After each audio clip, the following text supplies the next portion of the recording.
우리는 하나님께서 시련을 주시는데 그 시련을 통해서 우리를 더욱더 온전하게 빚어가신다라는 것을 우리가 말씀을 통해서 배웠습니다. 결국 시련이라는 것은 우리의 삶 속에 일어나게 되는데 그 시련이 인내를 만들고 그리고 또 그 인내가 오히려 부족한 우리의 모습을 점점점 온전하게 만드는 그런 역사로 하나님이 일하신다는 것을 우리가 받고 하나님께서 그렇게 약속하셨습니다. 그런데 이런 말씀을 우리가 듣는 거는 참 좋습니다. 그리고 이해도 하겠습니다. 그런데 문제는 뭐냐면 우리가 이러한 시련이 우리 안에 딱 닥쳤을 때 우리는 어떤 모습으로 반응을 하고 있는가라는 것을 우리가 한번 생각해 보셔야 된다는 거예요. 하나님께서 우리를 온전하게 빚어 가신다. 이게 하나님의 뜻이다 라고 우리는 배웠고, 또 그러면 내가 시련이 찾아올 때마다 어떻게 보면 내가 좀 더 온전해지고 조금 더 나아져야 되는데, 실제로 우리 안에 시련이 딱 닥쳐왔을 때는 오히려 더 부족한 내 모습을 발견할 때가 참 많이 있다라는 거예요. 어떻게 보면 과거에는 그래도 내가 이 정도는 내가 괜찮았는데 시간이 지나면서 오히려 더 무너져 가는 내 모습들, 견디지 못하는 그런 내 모습들을 우리는 보게 됩니다. 과거에는 내가 이런 열정도 잃었고 이러한 섬김도 있었고 정말 내가 하나님을 신뢰하는 마음으로 내가 나아갔는데 그때보다 더 못하는 모습들을 사실 우리가 살아가면서 발견하고 그런 것들을 우리가 느끼기도 한다라는 거예요. 그럼 이런 생각이 들 수밖에 없어요. 아니, 하나님께서 우리를 빚어가시고 우리를 온전하게 한다고 하는데 왜 실상에서는 나에게 그런 모습들이 없는 걸까? 왜 더 부족해지는 그런 모습을 나는 보게 되는 걸까? 이러한 우리가 질문들이 나타나기 시작을 한다는 겁니다. 이러한 마음을 들 때 그러면 우리가 어떻게 이것을 받아들이고 어떻게 반응을 해야 되는지를 오늘 우리 야고보가 5절에 우리에게 이렇게 이야기하고 있어요. 너희 중에 누구든지 지혜가 부족하거든 하나님께 구하라 라고 이렇게 이야기를 합니다. 여러분, 시련은 우리가 얼마나 온전한 사람인지를 사실 보여주기보다는 아직 우리에게 무엇이 부족한지를 사실 드러내는 것이 시련입니다. 그래서 야고보는 이 시련 속에서 특별히 우리에게 부족한 것들이 드러나는데 그 중에 하나가 바로 지혜라고 지금 우리에게 이야기를 하고 있는 거예요. 우리는 흔히 이제 이렇게 생각을 합니다. 내가 이렇게 부족한 것은 내가 열정이 없어서 그렇구나. 아니면 내가 믿음이 약해서 그렇구나. 물론 이런 것들이 부족할 수 있습니다. 그러나 야고보가 우리에게 너희들이 정말 부족한 것은 바로 지혜라고 우리에게 지금 말하고 있다는 거예요. 그런데 우리가 궁금한 게 하나가 있어요. 왜 시련 속에서 지혜가 필요할까? 어떻게 보면 시련 속에서 우리에게는 견고한 믿음이 있으면 더 좋을 것 같고, 그리고 내가 견딜 수 있는 인내가 있으면 더 좋을 것 같은데 왜 지혜가 필요할까? 여러분, 우리 안에 시련이 닥칠 때 답을 몰라서 무너지는 것이 아니에요. 왜냐하면 시련이 오면 그 답을 우리가 알 수가 없거든요. 근데 실제로 우리가 무너지는 이유는 뭐냐면 그 시련 속에서 어떻게 내가 이것을 받아들여야 되는지를 모르는 거예요. 그럼 내가 어떻게 대처해야 되고 어떻게 반응해야 되고 어떤 모습으로 내가 살아내야 되는지를 몰라서 무너질 때가 더 많이 있습니다. 그래서 우리가 거기서 무너지지 않으려면 바로 지혜가 우리에게 필요한 거예요. 그래서 야고보는 여러분 시련과 인내를 말한 다음에 그 다음에 지혜를 말하고 있는 겁니다. 왜 시련의 자리에서 지혜가 필요한지를 우리 오늘 함께 좀 살펴보려고 해요. 그래서 먼저 여러분 지혜가 무엇인지를 먼저 우리가 살펴보기를 바랍니다. 우리는 지혜라고 생각을 하면 이제 직관적으로 딱 정답을 생각을 합니다. 그러니까 세상에서 살아가는 어떤 처세술이나 어떤 문제가 발생을 했는데 그 문제를 잘 해결할 수 있는 능력, 이것을 우리는 이제 지혜라고 생각을 해요. 그래서 하나님께 우리가 지혜를 구할 때가 있잖아요. 그럼 지혜를 여러분들이 구할 때 어떠한 방식으로 하나님 앞에 기도하십니까? 하나님, 나에게 지혜를 주세요. 하나님, 이런 문제가 있는데 이것을 내가 어떻게 해야 합니까? 라는 식으로 우리가 하나님 앞에 묻습니다. 그러면서 우리 마음 한 군데는 이런 마음이 있습니다. 하나님이 이렇게 해, 딱 얘기해 주면 훨씬 좋을 것 같아요. 그래서 하나님, A가 있고 B가 있는데 하나님, A를 해야 될까요? B를 해야 될까요? 하나님이 정확하게 알려주시면 내가 거기에 순종하겠습니다. 라고 이렇게 하나님 앞에 우리는 기도를 합니다. 그러면서 하나님이 이런 사인을 주시는 바람들이 있어요. 그러다가 내 마음이 이쪽으로 쫙 쏠려요. 이쪽에 무게가 됩니다. 그런데 어떤 환경도 이렇게 열리게 돼요. 그러면은 이제 우리는 이렇게 생각을 하죠. 하나님이 그래, 이 환경을 열어주셨구나. 나에게 이런 마음을 주셨구나. 라고 하면서 이게 하나님의 뜻이야. 라고 우리는 생각을 합니다. 그렇게 우리가 뜻이라고 생각을 하고 나아갔는데 막상 나에게 닥치는 것이 여러분 시련이라고 한다면, 문제와 어려움이 생긴다고 하면 우리는 다시 돌변하죠. 어떤 마음이 들죠? 내가 뭔가 잘못을 했나? 아니면 내가 하나님의 뜻을 잘못 읽었나? 내가 이 길을 선택하면 안 되었는데 내 욕심 때문에 그렇나? 이러한 생각들을 우리는 하게 된다라는 거예요. 이러한 생각들이 우리의 마음에 찾아옵니다. 물론 여러분, 하나님께서 우리가 말씀을 통해서 이렇게 하는 것을 정확하게 알려주시는 것도 있습니다. 그러나 하나님이 주시는 지혜는요, 오른쪽이냐 왼쪽이냐, 이렇게 해야 된다 저렇게 해야 된다 라고 정답을 찍어주는 그런 지혜가 아니라는 거예요. 특별히 오늘 야고보가 말하는 지혜는요, 실제로 삶으로 드러내는 지혜를 얘기합니다. 처세술이 아니고 뭔가 정답을 얘기하는 것이 아니고, 어떠한 우리 안에 시련이 찾아왔을 때 하나님 앞에서 내가 그 상황을 바르게 바라볼 수 있고, 그 상황 속에서 내가 판단하고 행동하는 그런 능력, 그것을 지금 야고보가 지혜라고 이야기를 합니다. 이렇게 얘기하면 무슨 말인지 어려우시죠? 우리 야고보서 3장 13절에 한번 우리 같이 함께 좀 읽어보도록 할게요. 야고보서 3장 13절 말씀입니다. 13절 말씀에 이렇게 얘기합니다. 지혜와 총명이 있는 사람이 어떠한 사람인지에 대해서 오늘 이야기를 하고 있어요. 자, 제가 읽어보겠습니다. 눈으로 따라와 주시기 바랍니다.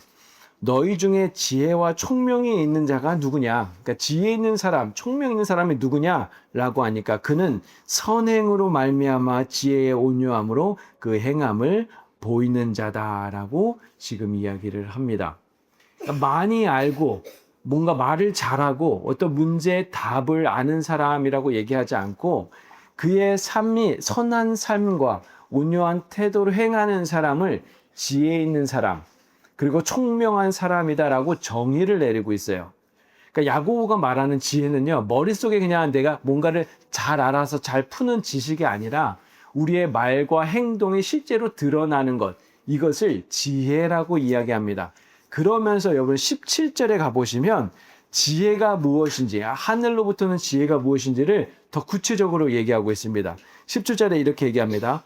오직 위로부터 난 지혜는 첫째 성결하고, 다음에 화평하고 관용하고 양순하며 긍휼과 선한 열매가 가득하고 편견과 거짓이 없나니.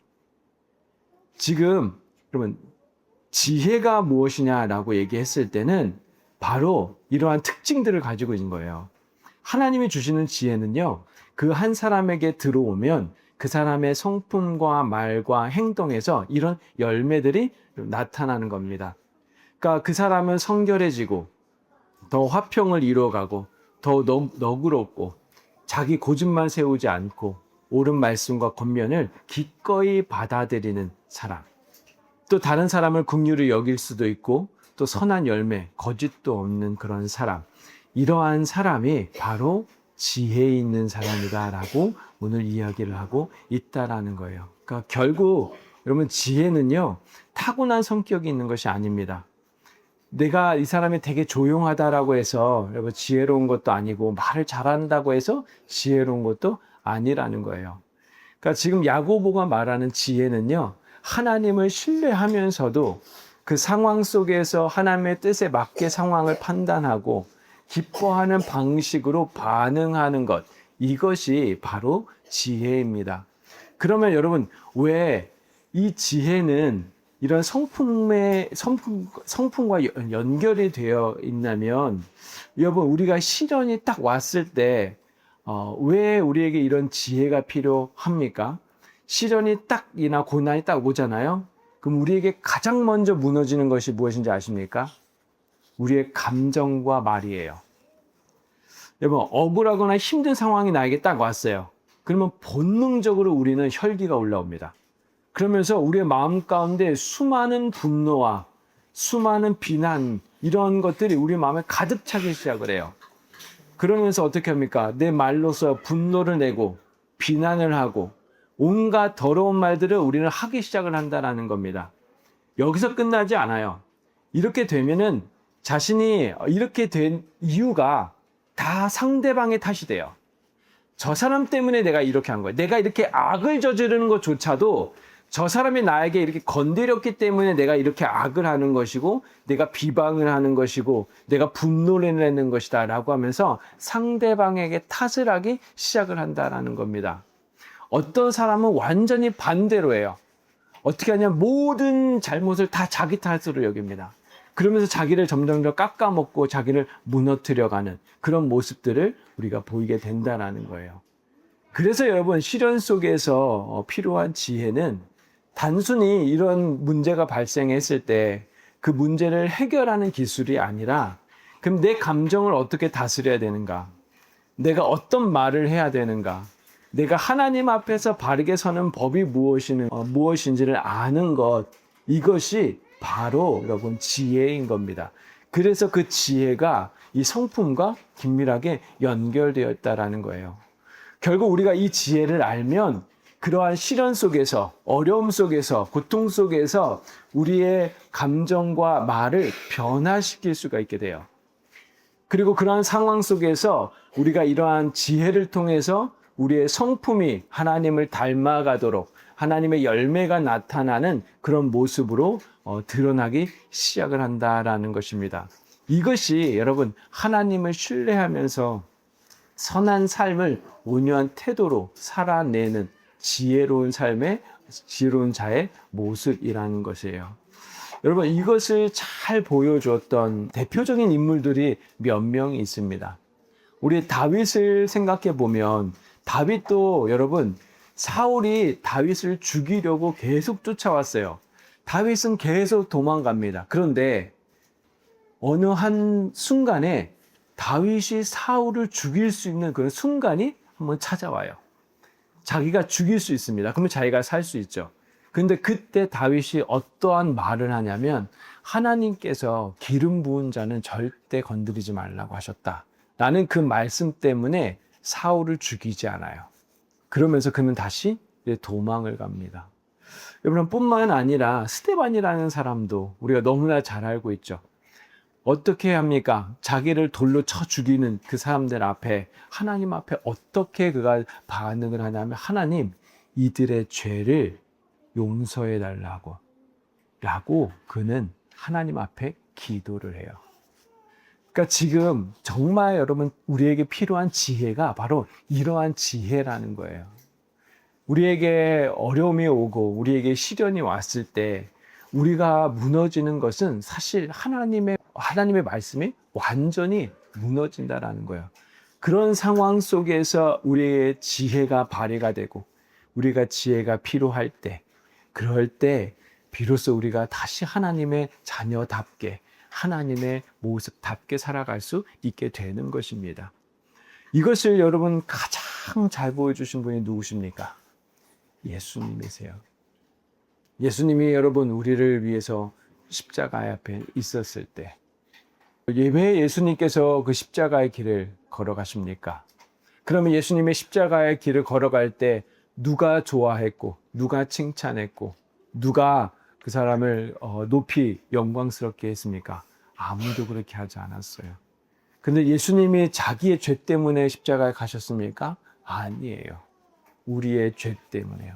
다 도망가고, 다 배반하고, 다 싫어하고, 다 욕할 때 예수님은 악을 악으로 갚지 않으십니다. 그것을 그대로 그들이 분노하는 대로 그대로 분노하지 않으시고 묵묵히 십자가의 길을 걸어가세요. 왜요? 그게 하나님의 뜻이니까. 그게 바른 지혜의 모습이니까.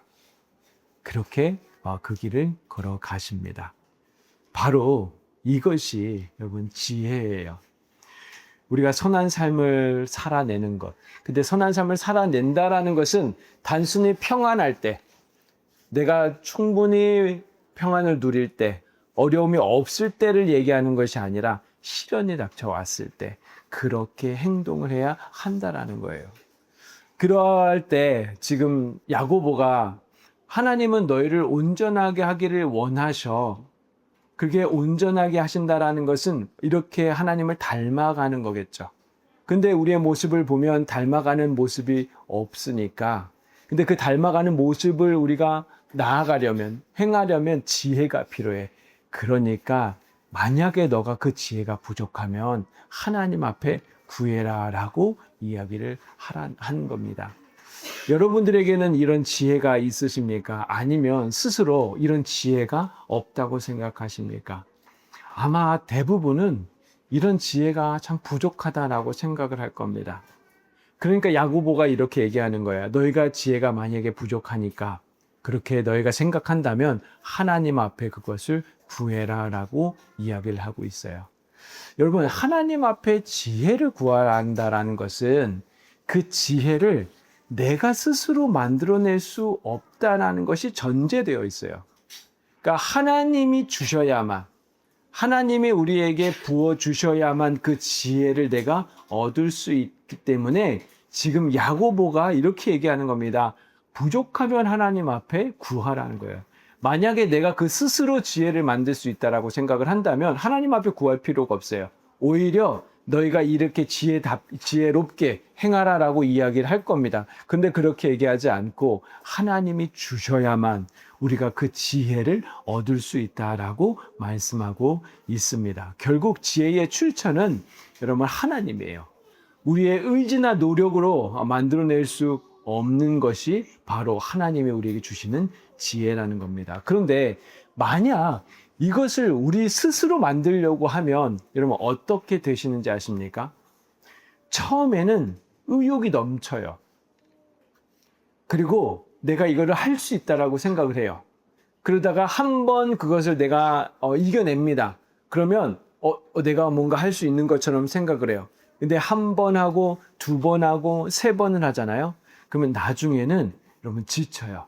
나중에는 포기하게 됩니다. 왜냐하면 시련이라는 것은요, 그냥 한 번만 오지 않기 때문에 계속 우리에게 와요. 하나 넘어가는 것 같이 보여도 그 다음에 또 시련이 오고, 또 내가 생각지 못했던 시련들이 갑자기 닥쳐오고, 계속 시련이 오기 때문에 내 힘과 의지를 가지고 계속 그렇게 행하려고 하다 보면 어느 순간에는 여러분 지칠 수밖에 없어요. 그렇게 지치면 내가 받아들이고 내가 반응하고 내가 경험하는 것은 뭐냐면 맨날 나는 무너지는 것밖에 되지 않아요. 그러면서 점점점 내 스스로가 어떻게 되냐면 냉소적으로 변하기 시작을 합니다. 그러면서 나는 할 수 없는 사람이구나. 나는 절대 이거를 고칠 수 없구나.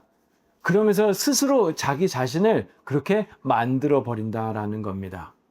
그런데 야고보는 너희가 지혜롭게 너희들 스스로 의지적으로 만들라라고 하지 않고 하나님께 구하라라고 이야기를 한다라는 것은 결국 내가 힘을 가지고 내 의지를 가지고 내 결단을 가지고 만들라는 것이 아니라 하나님께 그것을 구함으로 인해서 하나님이 주실 때 우리가 그것을 행할 수 있다라고 우리에게 얘기한다라는 거예요. 여러분, 더 나아가서 때로는 하나님께서 우리에게 이런 지혜를 주시면 우리는 그 지혜에 순종하면서 그것을 실천하면서 우리가 살아가야 되는 거예요. 그런데 때로는 지혜를 주셨음에도 불구하고 우리가 실천하지 않을 때도 있습니다. 그것은 결국 자신이 원하는 답이 아니기 때문에 그렇거든요. 자신이 원하는 길이 아니기 때문에 우리가 그 길을 선택하지 않을 수 있다라는 거예요. 근데 우리가 정말로 여러분 온전해지고 싶다면 하나님께 지혜를 구할 때, 그 하나님의 그 지혜를 주실 때는 우리가 그 길을 걸어가야 되는 그러한 우리의 모습도 있다는 것을 여러분들이 기억하시기를 바랍니다. 그러면 이 지혜를 어떻게 우리가 만들어 가는가? 하나님께서 우리에게 지혜를 구할 때 지혜를 주신다라고 말씀드렸잖아요. 그럼 하나님은 그 지혜를 어떠한 방식으로 우리에게 지혜를 주시냐면 많은 여러 가지 방법이 있지만 오늘 야고보서의 말씀을 통해서 보면은 여러분 시련을 통해서 우리를 그렇게 만들어 가신다라는 거예요. 여러분 토기장이가 멋진 토기를 만들려면 어떻게 합니까? 그것을 늘리기도 해야 되고 깎기도 해야 되고 줄이기도 해야 되고 그렇게 해서 계속 만들어 가야 됩니다. 그러니까 우리도 마찬가지인 거예요. 여러분 시련이 우리 안에 왔을 때 그 시련이 단지 우리를 무너뜨리거나 우리를 힘들게 하거나 우리를 고통스럽게 하는 것이 아니라 그 시련을 통해서 하나님께서 우리의 혈기를 깎아내리세요. 내 고집을 무너뜨리십니다. 내 교만을 부서뜨리세요. 그러면서 점점점 지혜로운 사람으로 만들어 가시는 거야. 더 화평한 사람으로 만들어 가고 더 온유한 사람으로 만들어 가고 점점점 더 내 의지로는 할 수 없구나. 내 힘으로는 할 수 없구나라는 것을 점점 알게 하신다라는 것입니다. 여러분, 그런데 그 상황 속에서 버티는 사람들이 있어요. 그 상황 속에서 고집을 더 부리는 사람들이 있습니다. 이러한 사람들은 어떻게 되냐면 더 고통이 심화될 수밖에 없어요.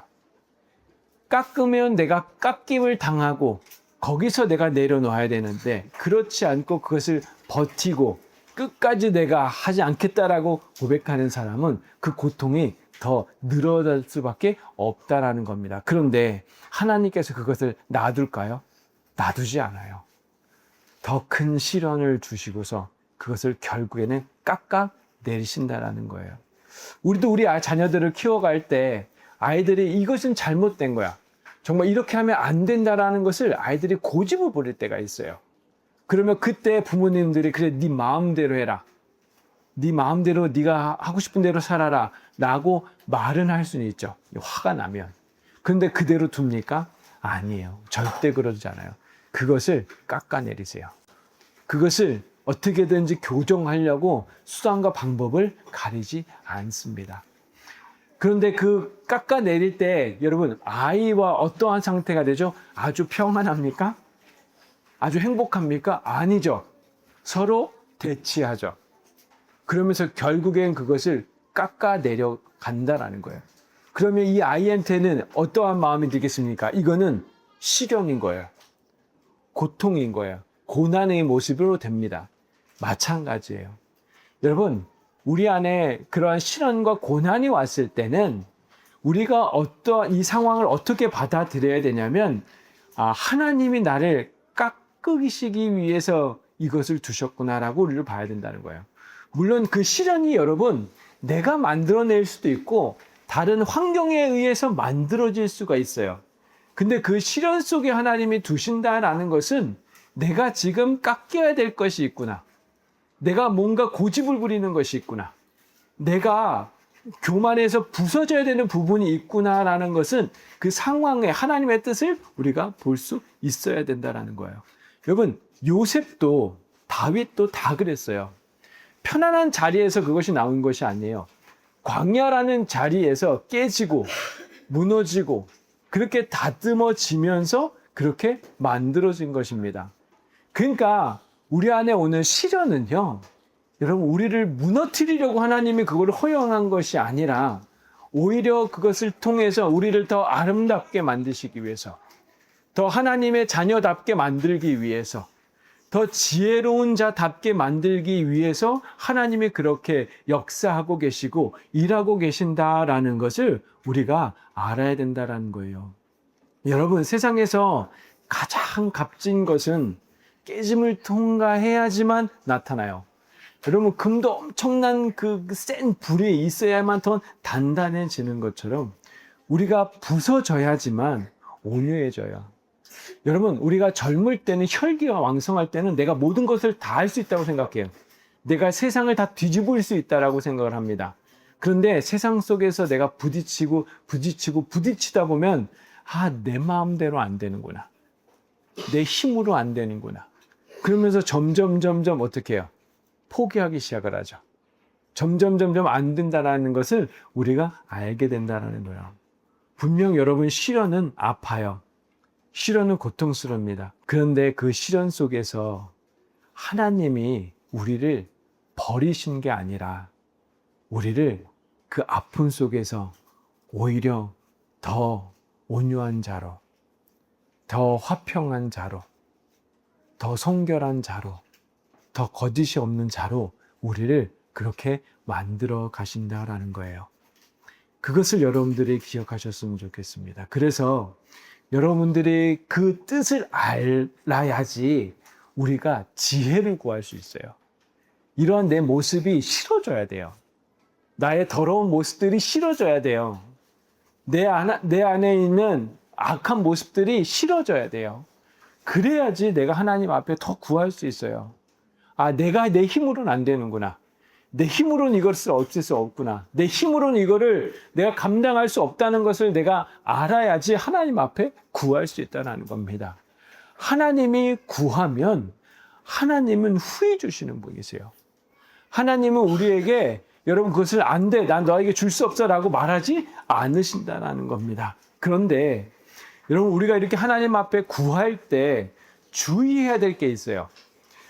오늘 말씀에 보시면 이런 말씀을 합니다.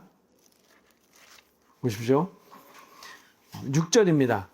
오직 믿음으로 구하고 조금도 의심하지 말라라고 이야기를 하고 있어요. 여러분, 여기서 의심하지 말라라는 말은 내가 스스로 100% 확신해야 된다라는 의미가 아니에요. 그러니까 내 의지를 가지고 내가 믿음을 확실히 가져야 된다라는 의미를 가진 것이 아닙니다. 의심하다라는 것은 두 마음을 품었다라는 의미를 가지고 있어요. 그러니까 하나의 마음이 두 개로 쪼개지다, 갈라지다 이런 의미를 가지고 있습니다. 그러니까 실제로 내가 지혜를 구하면서도 내가 내 마음 안에는 내 욕망과 고집을 최종적으로 두고 있는 상태인 거예요. 그러니까 이 두 마음이 같이 있어요. 그러니까 예를 들어서 하나님 나에게 지혜를 주세요 라고 우리는 하나님 앞에 기도하는데 그 마음 안에는 하나님 그래도 내가 원하는 답을 주세요 라고 말하는 것과 같은 거예요. 하나님 저를 변화시켜 주시옵소서, 나는 변화되기를 원합니다 라고 그런 마음을 두면서도 한 마음 안에는 그래도 하나님 이 부분만큼은 건드리지 말아주세요 라고 갖는 마음이라는 거예요. 이게 의심하지 말라라는 마음인 거예요. 그러니까 두 마음을 같이 두고 있어요. 근데 그 중심이 어디에다 두고 있냐면 내가 중심을 두고 있는 거예요. 하나님 내가 이렇게 하겠습니다, 내가 저렇게 하겠습니다 라고 얘기하지만 이것만큼은 하나님 내가 포기할 수 없어요. 이것만큼은 내가 반드시 가지고 있어야 됩니다 라고 하는 그런 마음으로 하나님 앞에 지혜를 구하지 말라라고 이야기를 하고 있는 겁니다. 그러면 여러분, 이 마음을 동시에 가지고 있는 사람은 어떻게 되냐면 바로 이렇게 표현을 해요. 보시면 마치 바람에 밀려 요동하는 바람의 물결과 같다라고 이야기합니다. 여러분 생각해 보십시오. 우리 바다가 있습니다. 그럼 바다가 잠잠할 때가 있잖아요. 근데 만약에 바람이 오른쪽으로 불면 어떻게 됩니까? 오른쪽으로 흘러갑니다. 왼쪽으로 불면 어떻게 되죠? 왼쪽으로 흘러가요. 바람의 방향이 바뀔 때마다 오른쪽으로 갔다 왼쪽으로 갔다 흔들리기 시작을 합니다. 여러분, 하나님을 중심으로 한 사람은 바람이 흔들려도, 환경이 흔들려도 잠깐에 흔들릴 수 있지만 그 중심이 벗어나지는 않아요. 벗어나지 않습니다. 이것을 우리가 비유하자면 이 닷을 아주 깊게 내린 사람은요, 흔들릴 수는 있어요. 그러나 이쪽으로 갔다 저쪽으로 갔다 하진 않아요. 흔들릴 때마다 그 다 때문에 다시 바르게 쓰게 됩니다. 그런데 여러분, 다시 얻는 사람은, 두 마음을 가진 사람은 얻는 때는 이쪽으로 했다가 어느 때는 저쪽으로 합니다. 내가 말씀을 들으면서 그래요. 하나님, 나에게 지혜를 주세요 라고 우리가 이렇게 반향을 흘렸는데, 내가 밖에 나가면서 뭔가 딱 문제가 발생했을 때는 하나님, 나는 지혜를 받지 않기를 원합니다 라는 식으로 왔다 갔다 한다라는 거예요. 만약에 너희들이 이런 마음을 가지고 지금 하나님 앞에 지혜를 구한다면 바로 그 다음에 7절에 이렇게 얘기합니다. 이런 사람은 무엇에든지 주께 얻기를 생각하지 말라. 여러분, 이 말씀이 엄청 강한 거예요. 너희들이 하나님의 구하는 모든 것들이 실제 내 마음, 실제 내가 원하는 것과 같지 않으면 네가 아무리 그렇게 기도해도, 네가 아무리 하나님 앞에 구해도 결국 그것을 얻을 생각을 하지 말라라고 지금 이야기를 하고 있다라는 거예요. 우리가 한번 생각해 보셨으면 좋겠습니다. 정말로 내가 이것을 원하는가? 정말로 여러분은 하나님의 뜻처럼 여러분들이 온전해지기를 원하십니까? 정말로 여러분 부족함 없는 사람이 되기를 원하고 계십니까? 정말로 시련 속에서도 내가 하나님의 믿음으로 지켜나가기를 그렇게 원하십니까? 아니면 조금 내가 편해지기를 원하십니까? 차라리 시련이 없으면 하는 마음이 있기를 원하십니까? 여러분, 우리가 수많은 시간이 지났고 수많은 내가 신앙의 연수가 있었음에도 불구하고 내가 깨지지 않는 그 한 부분, 이거 정말 나는 왜 안 깨질까 하는 부분, 물론 여러분들은 분명히 시간이 지나면서 더 성숙해졌을 거예요. 내가 부족한 부분들이 조금씩 더 내가 지혜로운 사람으로 나아갔을 겁니다. 그것은 우리가 인정을 해야 돼요. 그런데 도저히 내가 깨지지 않는 부분이 여러분들에게는 한 가지 정도 있을 겁니다. 아무리 해도 시간이 지나도 매일 넘어지는 그런 부분들이 있을 거예요. 그 부분 안에는 분명하게 여러분들의 마음의 그 내면 안에는 내가 절대 깨지지 않겠다라는 그 마음이 함께 있기 때문에 그게 깨지지 않는 거예요. 놓지 못하는 겁니다. 내가 이것만큼은 내가 놓지 못하겠다. 아무리 내가 여기는 좀 변화되고 싶고, 여기는 내가 조금 바뀌고 싶고, 내가 이 하나님의 모습에 닮은 모습으로 나아가고 싶지만, 이거만큼은 내가 잡고 있겠다라는 그것이 무너지지 않고 있기 때문에 그게 여러분 쉽게 깨지지 않는 거예요. 그러면 여러분, 하나님께서 그걸 깨트리기 위해서 어떻게 하십니까? 그거를 무너뜨리려고 하겠죠. 그것을 자꾸 건드리겠죠. 자꾸 시련을 허용하십니다.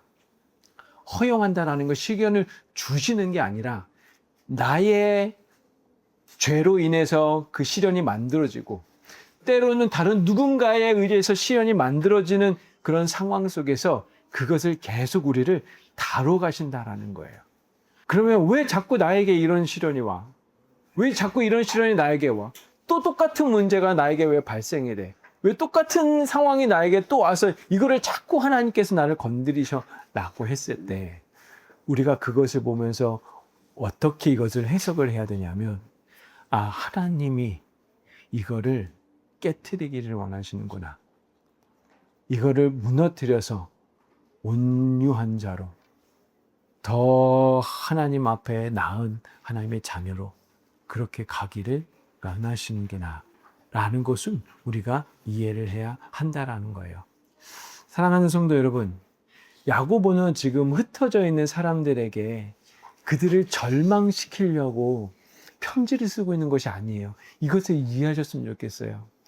여러분, 하나님께서 여러분들에게 시련을 맞닿게 하시는 것을 여러분들을 무너뜨리려고, 절망을 주려고 하는 것이 아니라는 거예요. 오히려 이런 시련 속에서 소망을 주려고 이 편지를 쓰고 있다라는 거예요.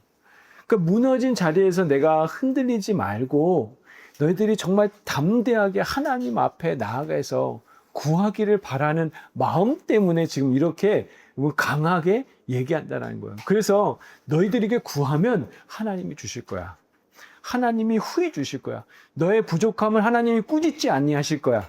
너의 연약함을 하나님께서 뭐라고 하지 않으실 거야. 하나님께서 이걸 주실 거야. 그러니까 너희들이 하나님이 주실 거라는 믿음을 가지고 또 하나님이 하고자 하는 뜻에 따라서 너희들이 그렇게 되고자 하는 그런 마음을 가지고 지금 나아가라는 거예요. 그러니까 힘을 주고 있는 거예요. 오히려. 그러니까 여러분들이 무너지고 있는 그리고 여러분들이 잘 되지 않는 그런 영역들을 여러분들이 바라보면서 하나님께서 여러분들을 힘들게 하려고 여러분들에게 짐을 주려고 하는 것이 아니라 정말 하나님의 자녀답게 만드시기 위해서 그것을 하나님이 허용하고 계시다라는 것을 여러분들이 기억하셨으면 좋겠어요.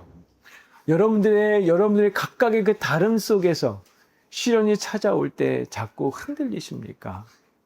자꾸 하나님보다는 그 상황 속에서 자꾸 내 생각이 들고 내 마음이 들고 내 환경을 바라보면서 여러분들이 절망하고 계십니까? 그러면 그럴 때 그 시선을 하나님께로 돌리라는 거예요. 여러분 그 시선을 하나님께 돌리고 하나님께 구하라고 오늘 이야기를 하고 있는 겁니다. 그래서 여러분 그러한 상황 속에서 하나님 나에게 지혜를 주시옵소서. 하나님 이러한 시련 속에서 내 안에 있는 악함, 시련이 닥쳐오면 절망이 오고 고통이 오고 아픔이 오고 때로는 불평이 오고 불만이 오고 내 안에 있는 분노가 오는 그런 모든 그런 상황 속에서 하나님 나에게 온유한 마음을 달라. 나에게 화평한 마음을 달라. 나에게 평안을 달라. 그것을 하나님 앞에 여러분이 간구하는 그런 성도들이 되시길 진심으로 바랍니다. 그리고 그러한 상황 속에서 선하게 내가 반응할 수 있는 사람으로 나갈 수 있게 여러분들이 기도하셨으면 좋겠습니다. 이것이 야고보서가 말하는 지혜예요.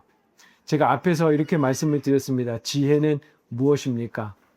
어떤 시련이 찾아왔을 때 그것을 하나님의 뜻으로 내가 바라보고 그것을 하나님의 뜻에 맞게끔 반응하는 능력이라고 말씀을 했어요. 여러분들에게 정말 지혜가 주어졌을 때 그 시련이라는 것이 오히려 나를 만들어가는 도구와 수단이라는 그런 시각이 우리 안에 만들어지는 것이고 그것을 통해서 어떻게 하십니까?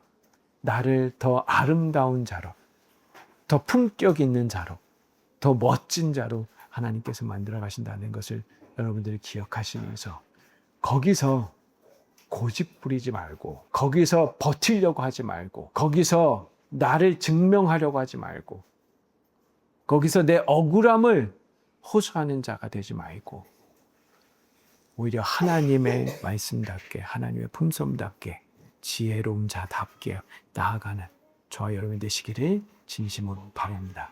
그러면 여러분들이 오늘보다 내일 더 멋진 사람으로 더 아름다운 사람으로 다윗처럼 스데반처럼 그렇게 여러분들이 자라나는 모습으로 나아갈 것입니다.